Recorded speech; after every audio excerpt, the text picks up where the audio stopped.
इस वक्त की सबसे बड़ी न्यूज भारत और रशिया को लेकर आ रही है और ये जो न्यूज अपडेट हम डिस्कस करने वाले हैं ये लिंक्ड है यूक्रेन युद्ध के साथ। इस वीडियो में हम चर्चा करेंगे कि किस तरह से यूक्रेन युद्ध के कारण इतिहास में ये पहली बार होने जा रहा था जब रशिया भारत को कोई हथियार नहीं बेच रहा था, बल्कि भारत रशिया को हथियार बेचने के बारे में बात कर रहा था। बिल्कुल ठीक सुना आपने, ऐसा इतिहास में पहली बार होने जा रहा था जब भारत अपना कोई हथियार रशिया को बेचने के बारे में सोच रहा था। और इस चीज की भारत के अंदर न सिर्फ प्लानिंग हो रही थी बल्कि इसके ऊपर काफी डिबेट्स और डिस्कशंस हो रही थी। और ये किसी ने भी नहीं सोचा होगा कि भारत रशिया को हथियार बेचेगा, क्योंकि आपको पता है कि आजादी के बाद से आज तक हमारी हथियारों की 70 से 80% की पूर्ति अकेले रशिया से हुआ करती थी। अब रशिया इस समय यूक्रेन युद्ध के कारण काफी वीक पोजीशन में है और वो ऐसी पोजीशन में आ गया है कि उसको अब भारत से भी कुछ हथियार और डिफेंस इक्विपमेंट परचेज करने पड़ सकते हैं। लेकिन सवाल यहाँ पर पैदा होता है कि क्या भारत की सरकार रशिया को आखिरकार कोई हथियार सप्लाई करेगी? और इस चीज का जवाब है बिल्कुल नहीं। और इस वीडियो में हम यही चर्चा करेंगे कि किस तरह से भारत की सरकार ने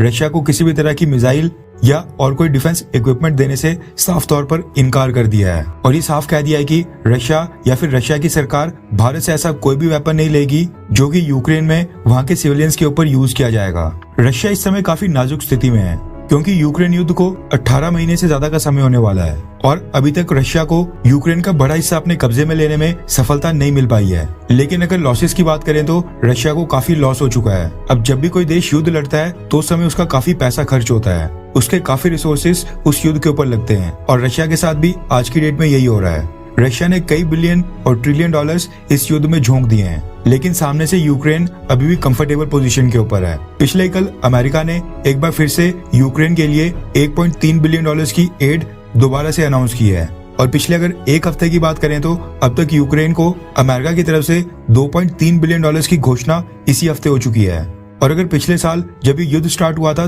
तब से बात करें तो अभी तक अमेरिका 70 बिलियन डॉलर्स यूक्रेन को एड के रूप में दे चुका है। और ये हम अकेले अमेरिका की बात कर रहे हैं। अमेरिका के साथ कई सारे नाटो और यूरोपियन देश भी हैं जिन्होंने यूक्रेन की काफी मदद की है। यूक्रेन को न सिर्फ फाइनेंशियल सपोर्ट किया है बल्कि कई सारे हथियार और डिफेंस इक्विपमेंट भी यूक्रेन की सेना को रातों रात ट्रांसफर किए थे। और आज भी ये सभी देश मिलकर एक साथ मिलकर यूक्रेन को सपोर्ट कर रहे हैं और यूक्रेन की सेना को कई सारे हथियार, मिसाइल, टैंक्स, तोपें और काफी सारा डिफेंस इक्विपमेंट आज भी दे रहे हैं। लेकिन अगर सामने से रशिया को देखें तो रशिया के पास नाटो की तरह कोई बड़ी अलायंस नहीं है और जो भी देश सोवियत यूनियन के समय उससे अलग हुए थे वो भी आज की डेट में रशिया को सपोर्ट नहीं कर रहे हैं। और रशिया को ना ही उनसे कोई फाइनेंशियल सपोर्ट मिल रही है, ना ही उनसे कोई हथियार या फिर वो अपने ट्रूप्स भेज रहे हैं। कहने का मतलब है कि रशिया इस पूरे युद्ध में बिल्कुल अकेले है और इस समय हथियार, एम्युनिशंस, बॉम्ब्स, म्यूनिशंस और मिसाइल्स इन सब की बहुत ही भारी शॉर्टेज फेस कर रहा है। बस यही कारण है कि आज की डेट में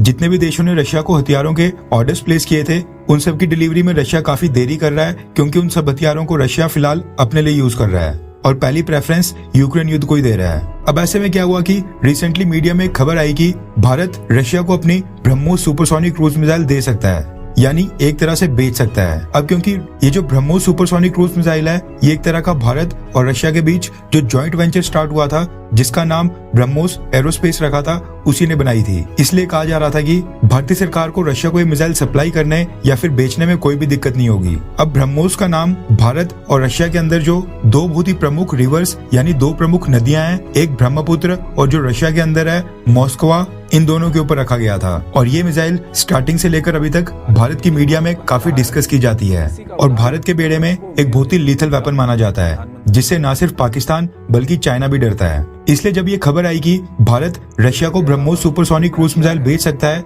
तो ये खबर पूरी मीडिया में आग की तरह फैल गई और इसके ऊपर काफी सारे आर्टिकल छापे गए। इसको व्योन वर्ल्ड इज वन न्यूज ने भी कवर किया और कई सारे बड़े बड़े मीडिया हाउसेस ने इसके ऊपर न सिर्फ वीडियोस बनाई बल्कि ट्विटर के ऊपर भी इसके ऊपर काफी डिस्कशंस और डिबेट हुई। अगर हम इस समय रशिया के ऊपर नजर डालें तो रशिया की डिफेंस इंडस्ट्री अभी क्या कर रही है कि उन्होंने जो भी पिछले कुछ सालों में एशिया के बायर्स यानी एशिया के जितने भी देशों को कुछ डिफेंस इक्विपमेंट या फिर स्पेयर पार्ट्स या फिर कंपोनेंट्स बेचे थे वो उनको दोबारा से परचेज कर रही है। यानी पहले जिस रेट के ऊपर उन्होंने एशिया के बायर्स को ये सारे डिफेंस इक्विपमेंट बेचे थे उससे ज्यादा प्राइस देकर अभी वो दोबारा से परचेज कर रहे हैं ताकि जो यूक्रेन युद्ध में रशिया के डिफेंस इक्विपमेंट लग रहे हैं उनको डिफेंस कंपोनेंट्स और स्पेयर पार्ट्स की जो नीड पड़ रही है उसको पूरा किया जा सके। ऐसे में कहा जा रहा था कि रशिया भारत को कांटेक्ट करेगा ब्रह्मोस सुपरसोनिक क्रूज मिसाइल के लिए, लेकिन इस तरह की रिपोर्ट्स और आर्टिकल्स मीडिया में आने के बाद अब भारत ने साफ तौर पर मना कर दिया है और इनकार कर दिया है कि Bharat BrahMos supersonic cruise missile supply नहीं करेगा। रेफरेंस के लिए आपकी स्क्रीन के ऊपर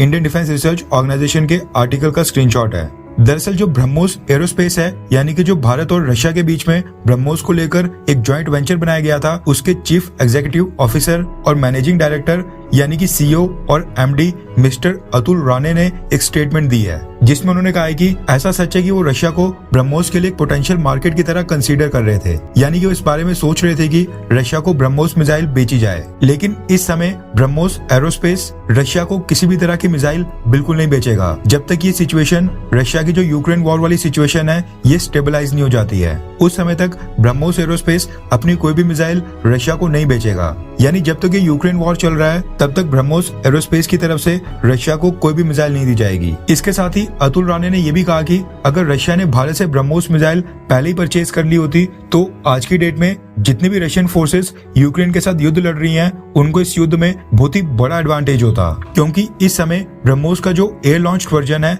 जिसको फाइटर जेट से लॉन्च किया जाता है, उसकी बराबरी की एक भी क्रूज मिसाइल पूरी दुनिया में नहीं है। इसलिए उनके मुताबिक अगर रशिया भारत से ये ब्रह्मोस मिसाइल जो कि एयर लॉन्च्ड वर्जन है, अगर ये पहले परचेज कर लेता तो इस समय जो यूक्रेन युद्ध में रशियन फोर्सेस यूक्रेन के खिलाफ लड़ रही हैं, उनको बहुत ही बड़ा एडवांटेज होता, यानी उनको बहुत ही बड़ी बढ़त मिलती। इसके साथ ही उन्होंने कहा कि जो भी ये जियोपॉलिटिकल डेवलपमेंट्स होंगी, उनके ऊपर उनकी पूरी नजर है और रशिया को मिसाइल्स बेचनी है या फिर नहीं, इसको कंसीडर करने से पहले वो इन सभी जियोपॉलिटिकल डेवलपमेंट्स के ऊपर नजर रखेंगे। अब ये ब्रह्मोस एरोस्पेस यानी कि जो भारत और रशिया की सरकार के बीच जॉइंट वेंचर था, उसके एमडी और सीईओ का कहना है, यानी कि भारत सरकार का एक तरह से स्टैंड है। अब ये ऑब्वियस सी बात है कि रशिया और यूक्रेन के बीच जो ये युद्ध है, ये एक तरह से एंडलेस वॉर वाले फेस में जा रहा है। जिस तरह से हमने सीरिया और इराक में देखा, सेम वही सिचुएशन आज की डेट में रशिया और यूक्रेन के बॉर्डर के ऊपर बन रही है। और जिस तरह से हालात चल रहे हैं, उसको देखकर लग रहा है कि ये युद्ध आने वाले कई महीनों नहीं बल्कि सालों तक इसी तरह से स्लो स्पीड में चलता रहेगा। इसलिए इस समय भारत रशिया को किसी भी तरह की मिसाइल